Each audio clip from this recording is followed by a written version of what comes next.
दरअसल ये वीडियो उस सवाल का जवाब है जो बिना किसी समाधान के जीवन में व्याप्त है। हमारे जीवन की गाड़ी निरंतर आगे बढ़ रही है और वहीं पर दो ग्रह ऐसे हैं, शनि और गुरु, जिनका प्रभाव सबसे ज़्यादा महत्वपूर्ण स्थिति को जन्म देता है, अच्छा या बुरा। आज देवगुरु बृहस्पति वक्री चल रहे हैं तो वहीं पर शनिदेव मार्गी अवस्था पर चल रहे हैं। दोनों ही ग्रह, इनका ट्रांजिट, इनका गोचर सबसे ज़्यादा महत्वपूर्ण हो जाता है किसी विशेष इवेंट को, विशेष घटना को अंजाम तक पहुंचाने के लिए। आप ऐसा जानिए कि हमारे जीवन की एक गाड़ी है जिस पर दो ड्राइवर विद्यमान हैं, एक तो है देवगुरु बृहस्पति और एक है हमारे शनिदेव। अब इस समय पर शनिदेव चाह रहे हैं कि मुझे दक्षिण दिशा की ओर जाना है और देवगुरु बृहस्पति चाह रहे हैं कि मुझे उत्तर दिशा पर जाना है। अब इस कश्मकश में हमारी गाड़ी किसी एक सही दिशा पर निर्धारित नहीं हो पाती, अंजाम होता है रुकावट और परेशानी। आज हम समझने वाले हैं कैसे एक महापरिवर्तन की ओर हम आगे बढ़ रहे हैं, कैसे इन दोनों ग्रहों का जो समायोजन है एक संग मिल करके हमें सफलता के मुकाम तक पहुंचा जाएगा। क्या होगा, कैसे होगा, बड़े ध्यान से इस बात को समझिएगा।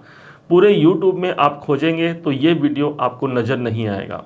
कारण इसका ये है कि यहाँ पर संयुक्त गोचर प्रणाली के अनुसार कौन से दो घरों की जागृति यहाँ पर मिल रही है, आज इस बात की चर्चा होगी। अलग अलग आपने गुरु पर तो वीडियो कई देखे होंगे, अलग अलग शनि पर वीडियो कई देखे होंगे। निश्चित तौर पर इन दोनों का प्रभाव है, इन दोनों का प्रतिशतता कितनी अधिक होगी अब डिपेंड करता है इनके द्विगोचर सिद्धांत के अनुसार। ये टॉपिक इतना बड़ा है कि इस पर हम घंटों इस पर वीडियो बना सकते हैं। चूँकि समय की उपलब्धता न होते हुए इसे हम कोशिश करेंगे कि ये 8 से 9 मिनट के अंदर आप तक पहुंच पाए। आइए समझते हैं इसको कि क्या इस पर होना है। एक तरफ तो देवगुरु बृहस्पति आपके अपने वृषभ राशि के राशि पर ही विद्यमान है, तो वहीं पर शनिदेव विराजमान है कैरियर के भाव पर। अब यहाँ पर गुरु के इस वक्री प्रभाव को देख लिया जाए तो जहाँ पर ये बैठे हैं इसके अलावा 3 घरों पर इनकी दृष्टि है और ऊपर से एक घर पीछे का परिणाम दे रहे हैं, अर्थात 12वें घर पर इनका प्रभाव भी बन गया। शनिदेव के पास भी 3 दृष्टि है, 3 घरों पर उनका प्रभाव है और ऊपर से शनिदेव जहाँ बैठे हैं कैरियर के घर पर बैठे हैं वहाँ उनका प्रभाव आ गया। लेकिन दोनों ही ग्रहों का ऐसा कौन सा स्थान है इन 12 घरों में जहां पर सबसे ज्यादा प्रभाव हमको देखने को मिलेगा? यूं देखा जाए दोनों ग्रहों के दृष्टि और सबको यदि मिला दिया जाए इनकी उपस्थिति को तो लगभग कुंडली का सारा घर आज एक्टिवेट हो चुका है। लेकिन उनमें से भी 2 घर ऐसे हैं जिनका सबसे ज़्यादा प्रभाव हमको इस दरमियान देखने को मिलेगा, जो कि स्टार्ट हो चुका है 15 नवंबर से और इसका प्रभाव रहेगा 29 मार्च 25 तक। और बल्कि हम कहेंगे एक घर ऐसे रहेंगे जिनका प्रभाव रहेगा 4 फरवरी सन 2025 तक। समझिएगा कि वास्तव में अगले 4, साढ़े 4, 5 महीने में होना क्या है। एक तरफ हमने अपना कैलकुलेशन कर लिया है, इसलिए बहुत टेक्निकल पॉइंट पर नहीं जाएंगे, सीधे आपको प्रेडिक्शन तक ले जाते हैं। गुरु आज वक्री चल रहे हैं तो देखना है गुरु आज वक्री होकर के एक भाव पीछे का परिणाम दे रहे हैं, तो वहीं पर शनि की तीसरी दृष्टि भी द्वादश भाव पर पड़ रही है। इसलिए जो प्रथम घर, दोनों ग्रहों की जो सहमति है, दोनों ड्राइवर एक दिशा पर जा रहे हैं, अर्थात हमारा 12वां घर यहाँ पर एक्टिवेट हो चुका है। अब यहीं पर गुरु की 7वीं दृष्टि आ रही है सप्तम भाव पर और गुरु की 10वीं दृष्टि आ रही है सप्तम भाव पर, अर्थात ये दूसरा घर हो गया जो सबसे अधिक प्रभावी अवस्था में इस समय पर देखने को मिलेगा। द्वादश भाव पर पहले चलते हैं। द्वादश भाव वो स्थान है जो आपके खर्चों का है, आपके परेशानियों का भी है, साथ ही साथ हॉस्पिटल संबंधी, चिकित्सालय संबंधी व्यय का है। तो यदि हम इन सभी बातों को लेकर के हमारा मन परेशान है, खर्चे अधिक हो रहे हैं, तो अब उस पर विराम लगेगा, क्योंकि देव गुरु बृहस्पति भाग्य के कारक हैं, अर्थात भाग्य की कृपा हमको मिल गई हमारे खर्चे, हमारे हानि पर। और वहीं पर शनिदेव कर्म के कारक हैं, अर्थात हमारा काम धाम अच्छा चलेगा, हमारे कैरियर में हमको प्रोग्रेस मिलेगा। यदि आप इस समय पर अपने कर्म क्षेत्र को परिवर्तन करना चाहते हैं, कोई बदलाव करना चाहते हैं, कहीं अन्यत्र जगह जाकर के आप अपना कर्म क्षेत्र बनाना चाहते हैं, तो बहुत अधिक संभावना रहेगी कि इस टाइम पर ये ग्रह आपका सपोर्ट कर रहे हैं, क्योंकि द्विगोचर सिद्धांत यहाँ पर लागू होता है, अर्थात दोनों ही ग्रहों का यहाँ पर अप्रूवल हमको प्राप्त हो गया है। कोई बड़ा परिवर्तन, बड़ा बदलाव का योग यहाँ पर प्रदर्शित जरूर होता है। 12वां घर जो होता है वो बदलाव का ही स्थान होता है।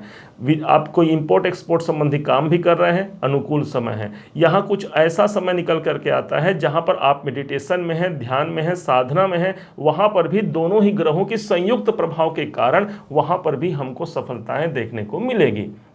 अब आते हैं सप्तम भाव पर। सप्तम भाव वो स्थान हो गया जो आपके दाम्पत्य का है। जो लोग लंबे अवधि से इंतजार कर रहे हैं भाई शादी कब होगा, तो ध्यान रखिएगा ये एक ऐसा समय है जहां पर अब शनि मार्गी हो गए हैं और देवगुरु वक्री हैं, दोनों का प्रभाव सप्तम भाव पर है। विवाह के लिए एक अनुकूल समय हो गया। दाम्पत्य जीवन से यदि परेशान है, दाम्पत्य जीवन में कोई निराशा बनी हुई है, कोई अशांति बनी हुई है, कोई तनाव बनी हुई है, तो वहां पर शांति कायम करना इनका एक परम कर्तव्य होगा, देवगुरु बृहस्पति और शनिदेव का। यहीं पर से आपके डील फाइनल होते हैं, क्योंकि एक तरफ तो भाग्य के स्वामी देख लिए, अर्थात भाग्य की कृपा मिल गई, कर्मकारक शनि की कृपा मिल गई। कोई डील करना है, किसी से कोई फाइनल जजमेंट लेना है, तो ये एक सही समय है कि आपका वो जजमेंट निकल करके सामने आ सकता है। इस समय पर आपके क्लाइंट से आपके संबंध मधुर रहेंगे। कैरियर के दृष्टिकोण से एक बहुत ही पिक समय रहेगा जहां पर आप उन्नति के मार्ग को आगे बढ़ा सकते हैं।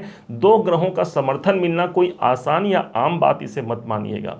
इस समय पर मित्रों का सपोर्ट भी मिलता है। मित्र के संग हमारे ताल्लुकात अच्छे रहते हैं, उनके संग मिल करके हम अपने कार्य को अच्छे अंजाम तक पहुंचा पाते हैं।